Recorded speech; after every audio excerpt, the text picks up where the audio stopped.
Hey, what's going on, everyone? I'm Brent from the band Shinedown, and I'm hanging out with my man Rob right here on Front Row Live.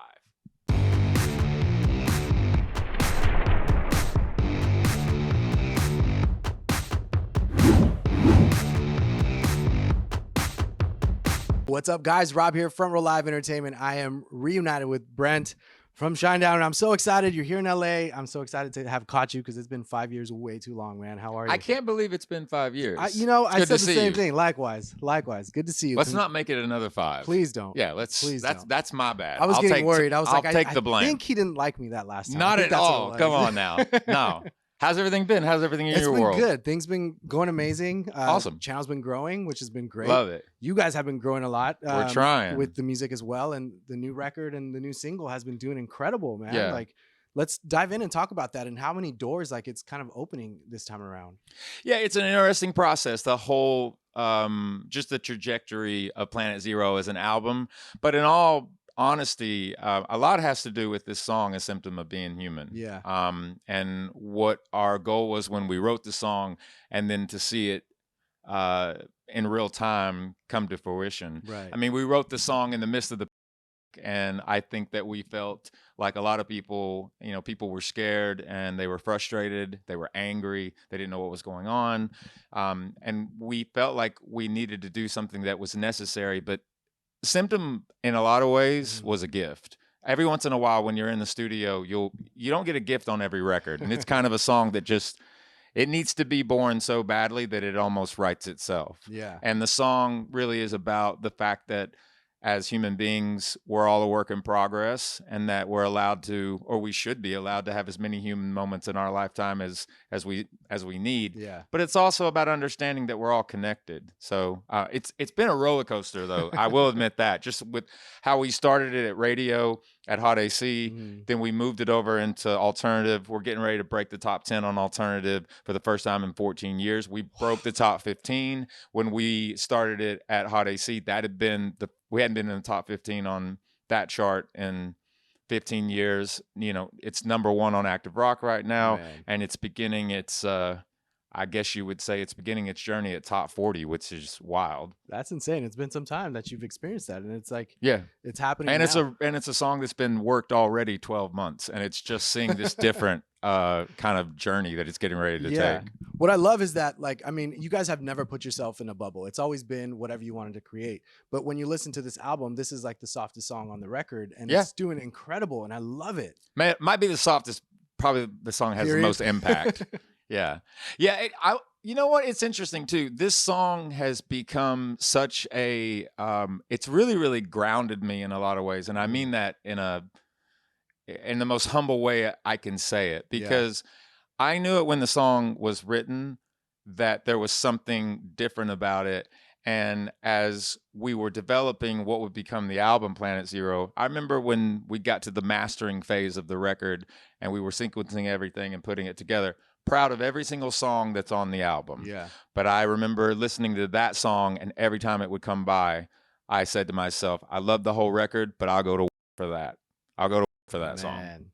I don't know if you remember, for Attention, I told you Get Up was the one that hit me every single time that I listened to it. I love Get Up. This is the song that's hitting me when I listen to it, whether it's like the original version, whether it's the piano version, whether it's the pop version, whether it's the live version that's out now. Like, there's something about this song that just gets into my skin, and I feel every single lyric about it, every single word you mean. And, it makes me wonder, it's like, how do you always know the right words to say? Because that's what it is with all your music. I don't necessarily know that if we have the right words. I mean, that's the beauty of being a songwriter. You're taking something that wasn't there and creating something out of experience or scenarios or situations. And we're a very honest band. I mean, the one thing too is I'm very, very fortunate that I am in a band with 3 gentlemen that I absolutely love and adore and respect. I mean, for people that don't know, speaking of Attention and Planet Zero, Eric Bass, who is our bass player, who's probably a bass player last, he would say. Producer first, right? Yeah. He doesn't really get a lot of awareness to this, and I think that that's beginning to change too, because people are like awestruck by the fact that they're like, wait a minute, he engineered, produced, and he's mixed the last 2 records. Yeah. And I'm very proud to say, yeah, it's very rare to have a band member and be doing records of this caliber with someone that's in the band. And I think also too with Eric, he is always putting his 100% behind what he's doing with Shinedown. But I think also too, there becomes a moment in just the industry and in music and different formats where, like, if you're using the same producers or the same engineers and the same mixers, it starts to sound the same. That's true. So he's never trying to copy something. He's only looking at and listening for impact. He's only trying to, you know, ultimately have the hair on the back of his neck stand up. Like, does it make me feel something? Right. You know, so I think it's important too, when you talk about the lyrics, when you talk about the songwriting, we really go at it really hard when we're in there. We're not just nonchalant with the lyrics. That's always been the thing with us, is that it's got to have, it has to be compelling. Right.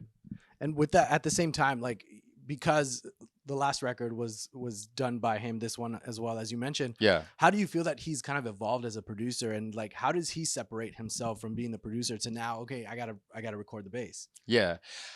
He's really good at that, actually. I think that he would tell you that internally, he has no idea what he's gonna do. He's just there. Yeah, he's like, he walks in the room and he's just like, I have them all fooled. They're all fooled. I knew it, Eric. Yeah, I knew it. he's smiling. Everything's good. You know, he's bringing bagels in. Everyone's happy. We're recording, and inside he's an absolute mess. But the thing about that is, it's kind of the same thing, because he'll tell you, like, he doesn't when he gets on stage.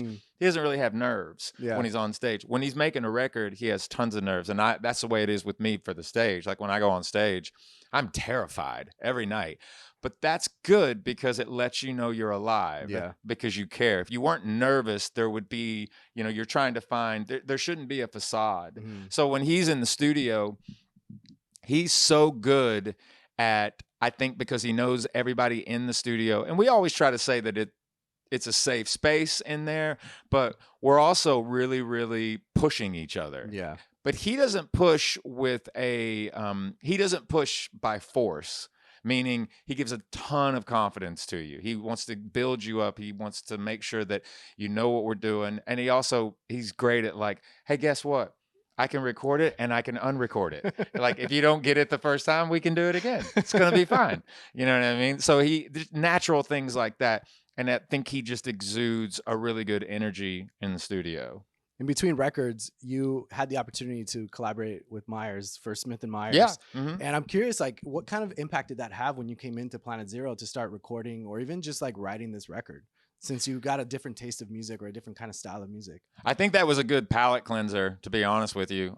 You know, it was so interesting how everything kind of lined up with Smith and Myers in that double album, and then ultimately, you know, bringing out Planet Zero, coming out of because we were one of only 5% of the touring industry during that actually went out and did shows. Stopped, yeah, we did. So we did a lot of drive-in or parking lot shows where, you know, that was a big thing too, because it was just me and Zach, and we brought our boy Zach Mack and Justin Moore with us too. But that was a little bit of an easier project to kind of do that in. You know, you didn't have like the full-on production of everything. It's a little bit more stripped down, but also people were just grateful that there was any kind of like live music that they could go and see. Yeah. But because the Smith and Myers isn't like Shinedown, there was no reason to do it if it was going to be a carbon copy of that. Right, exactly. Yes, it's my voice, and that's, you know, there's that element, but I don't think that Smith and Myers sounds like Shinedown. That's a different project. And Barry and Eric are like super supportive of us when we do it. You know, Eric's got this, like, I can't give too much information just yet. He'll kill me, but you know, but he's got this piece of music that's going to be coming out this year. That is a brain trust that he's been developing for probably the last 3 years, that's getting ready to come out, that I'm actually super excited for people to hear, because it's Eric, but it's not Shinedown. You know what I mean? But it's incredible. So I think it's good. You know, we're in this band together, but it's good to explore different things. You want to be able to have a creative outlet in different areas also too. because we kind of know what we're doing when we're in Shinedown. But again, Shinedown is not to be put in a box like you were saying. We've tried to always be a multi-formatted artist, but it's good to do other projects. It just helps you kind of come back and gain perspective. Yeah. And at the same time, like I feel like Zach's guitar was just incredible on this album. He really Eric worked him. Stepped it up. Yeah, he worked him. So that's what I was going to ask. Was this all Eric, or was this all Zach coming in, like trying different kinds of riffs and techniques this time around? No, it's a very, very collaborative when they're in the studio together and you're doing guitars. But again, too, Eric does it in a different way. That's one of the cool things about having a band member as a producer, as an engineer, as a mixer, as somebody that understands multiple, not only styles of performance, but also he can play, like Eric can play like fluently, like 11 different instruments. Yeah. So, but Zach will be the first person. It's not that Zach is timid in the studio, but it's interesting to watch him and Eric work together because Zach is just learning every single time from really Eric, cool. which is really, really cool. And Eric is learning from Zach as well, but it's very much a collaborative workspace for the two of them when they're doing guitars. And a lot of times, man, they'll be doing guitars and then Zach will be like, they'll be doing guitars and then Zach will be like, hey, we put the bass, you should play bass on this, and then I'll do the guitars over it. And then Eric will look at Zach and go, or why don't you play the bass?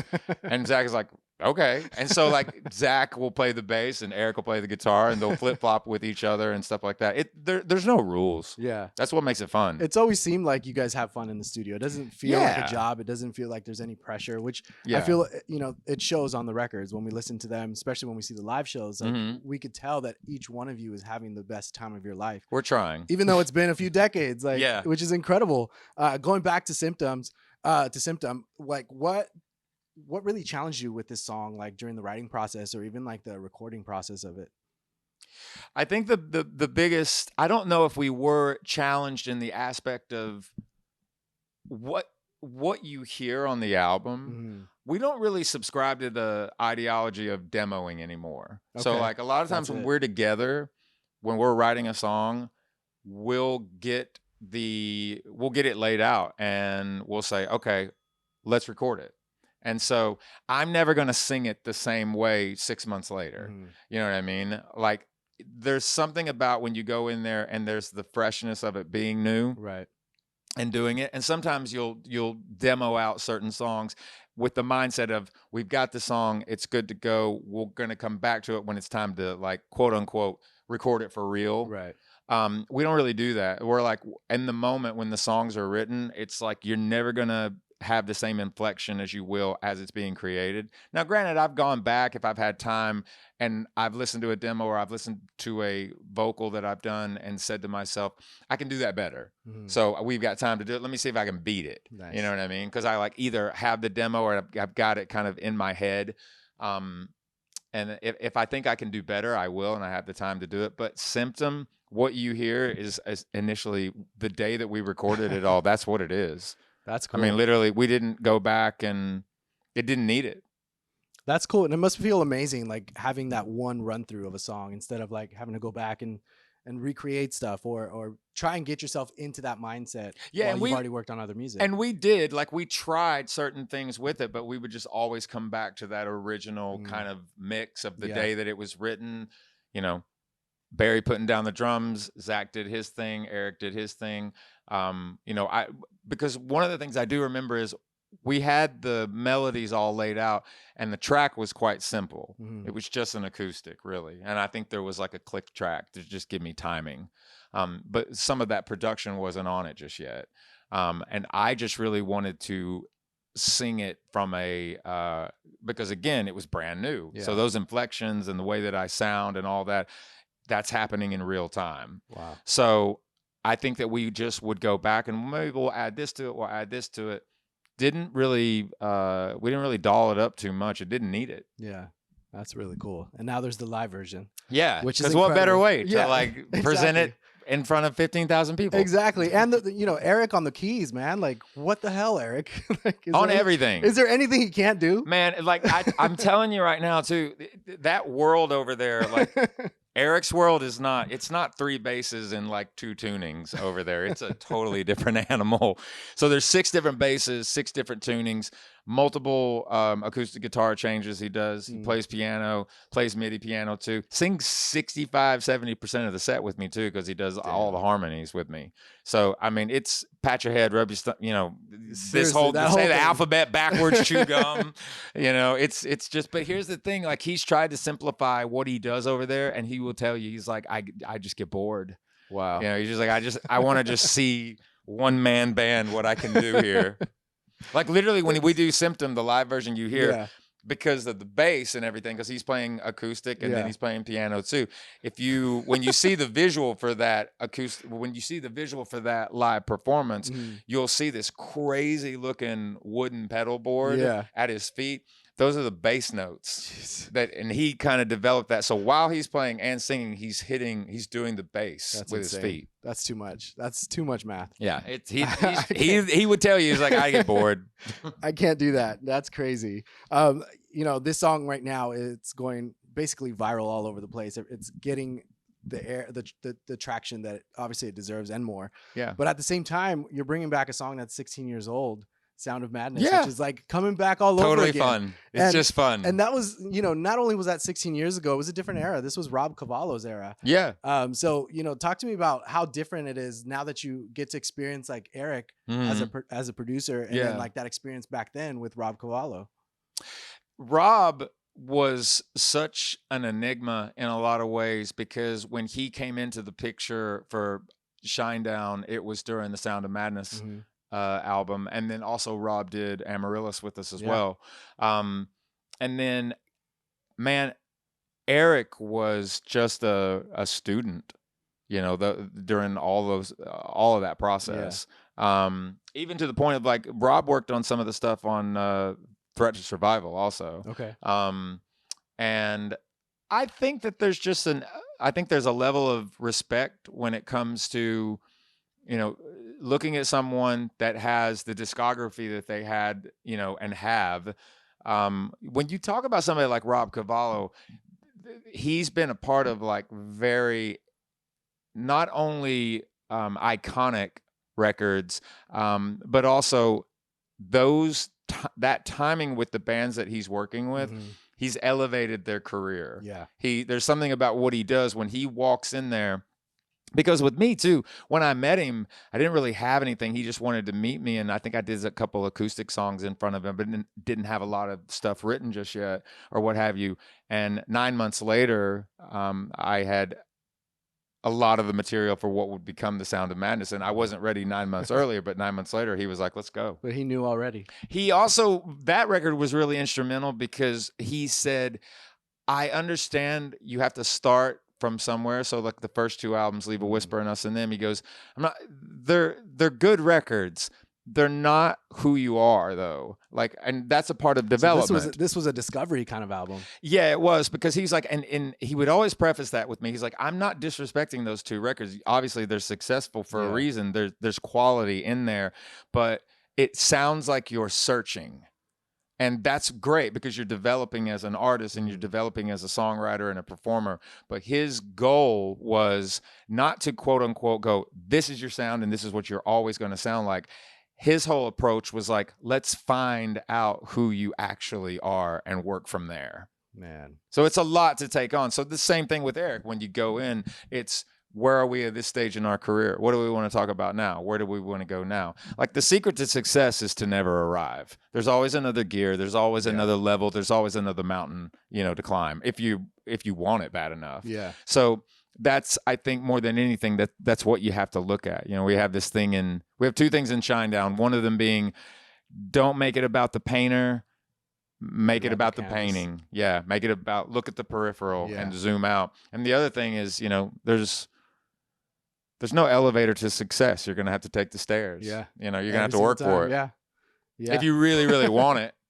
I mean, it's been 2 decades and you're still, you know, going up that ladder constantly. Yeah. Or consistently. Yeah, because we're proud of the first 2 decades. Yeah. We really are. The last 20 years have been, you know, life-changing, obviously. But now we look at it and we say, that's there. That's in time.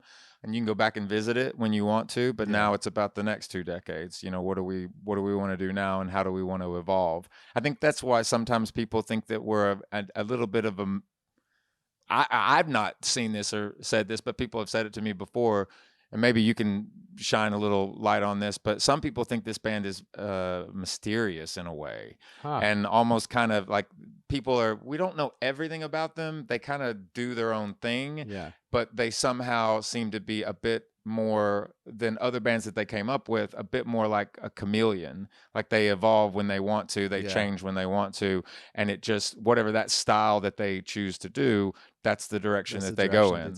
But we listen, in Shinedown, anyone from anywhere at any time is welcomed all the time, you know, and that's really a part of why we've never put ourselves in a box from a format side and from a genre side. It's not about rap music or pop music or country music or music. It's about all music, you know, and you're allowed to, I believe that you should be allowed to, as an artist, to evolve. You know, who you are today is not who you were 10 years ago. Absolutely. And each one of you guys listen to something completely different. I think Zach is the hip hop head in the group, right? Like, so it's like everybody's listening to something different to kind of like create something new or something fresh every single time, which is incredible. Yeah. And at the end of the day too, I wanted to listen to I listened to so much music in regards to, I've said it a few times, but I'm a student of just songwriting ability, especially vocals, like really using your voice as an instrument. And also too, like, what are you saying? You know, what is your conviction, and what are you trying to convey? And I think that a lot of times too, like, we always look at the way that we put these records together. When people will ask, if you hear your song in a grocery store, if you're in a car or something like that, and you hear it, do you like shun from it or like turn it off? And I'm like, no, why would I do that? And sometimes people are like, well, some artists are like, I don't want to hear that. I'm like, I'm proud of it. I turn it up. You know what I mean? That's me. That's me. There you go. See? Yeah. Because I'm like, there's, you know, being in Shinedown is also like being in the 3rd grade forever. You know what I mean? You should feel like a kid when you hear your stuff. You know, you want that enjoyment. You want it to lift you up. Like, I don't hide from our stuff, man. I'm proud of it. That's good. That's what makes it better every single time. And as far as like the future holds, you know, there's now this new global signing. Congratulations. Thank you. So what does that really entail for Shinedown for 2024? Well, what it entails is, so William Morris, Ronald Pileski, who has been the booking agent for Shinedown, North America and Canada from literally inception. You know, we had just, the international aspect of what we need to do is so presence of mind to us right now, because we really are looking at the big picture. You know, again, with Symptom just got shipped to the United Kingdom, to Europe, to South America. It's just now getting ready to start airplay in Australia. Wow. Like, there's all these things going on. And we needed somebody that could understand what we were trying to do, because the other thing too is touring for anybody right now. And listen, I understand how people look at this. They are like, well, if you're putting the money back in, that's part of it. Ticket sales and everything else. It's expensive to tour, especially internationally right now. But you got to figure out a way to do it, because you have an audience that's waited for you, that has been with you from day one, or it's their first time that they're going to see you. So international, we went in, and the head of global touring is an incredible woman by the name of Lucy Dickens.